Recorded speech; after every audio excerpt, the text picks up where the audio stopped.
நல்ல VBS squad எல்லாரும் எப்படி இருக்கீங்க? எல்லாருக்குமே வென்ட்ரு மார்னிங். ஸோ நம்ம கிட்ட வந்து இந்த குளிரை தாங்க முடியுமா, இது எப்படி இருக்கும், நான் சர்வே பண்ணுவேனா அப்படிலாம் கேட்குறீங்க. ஸோ என்னோட வயசுல மூத்தவங்களும் சரி, என்னோட வயசுல கம்மியான பர்சன்ஸும் சரி, நமக்கு வந்து குடும்பத்தோட கட்டாயத்துக்காக நம்ம வெளில வந்திருக்கோம். நம்ம தான் வந்து சர்வே ஆகணும், சரிங்களா? ஒரு ஃபாரின் கண்ட்ரிக்கு வரோம் அப்படின்னா முதல்ல நம்ம லாங்குவேஜ் கற்றுக்கணும். அதான் ரெண்டாவது ஸ்கில்லு. இந்த ஸ்கில்லை வச்சு தான் நமக்கு வந்து இங்கே காசு தருவாங்க. அன்ஸ்கில்லே நம்ம இருக்கக்கூடாது, ஸ்கில்லை வளர்த்திக்கணும். ஸோ இந்த மாதிரி ஒரு தட்லோட் பண்ணல, நம்ம வந்து வெயில மட்டுமே பார்த்து வளர்ந்தவங்க. ஸோ இந்த மாதிரி ஒரு இடத்துல வந்து நம்ம சர்வே ஆகிறதுக்கு கொஞ்சம் கஷ்டமா தான் இருக்கும். அதுக்கு மெயின் ரீசனு தனிமையா இருக்கும். நம்மளை பார்த்துக்கிறதுக்கு ஊர்ல நிறைய பேர் இருப்பாங்க, அங்கே இங்க வந்து யாருமே இருக்க மாட்டாங்க. அது புதுசான ஜனங்க, புது கல்ச்சரு, அது எல்லாத்த விட இந்த ஸ்னோ, இந்த குளிர் தாங்க முடியாது. எல்லாரையும் தாங்க முடியாதுதான், இருந்தாலும் நம்ம அடாப்ட் பண்ணிக்கிறோம், அவ்வளவுதான். எனக்குன்னு இங்க வரல, எல்லாருமே குடும்ப சூழ்நிலைக்காக தான் நம்ம இங்க வந்திருக்கோம்.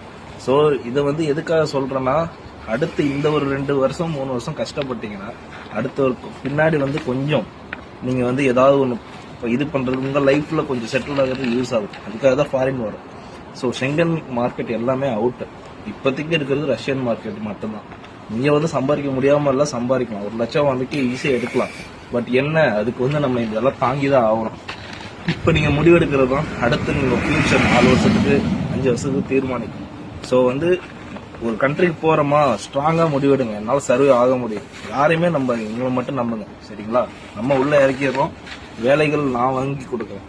ஸோ அதையும் தாண்டி நான் சர்வே ஆக மாட்டேன்னா டிமோட்டிவ் ஆயிடாதீங்க. ஆகுனீங்கன்னா தான் பிரச்சனை, சரிங்களா? ஒரு கண்ட்ரிக்கு போறோமா, இந்த கண்ட்ரியை பத்தி நல்லா தெரிஞ்சுக்கோங்க, கண்ட்ரி லாங்குவேஜை புரிஞ்சுக்கோங்க.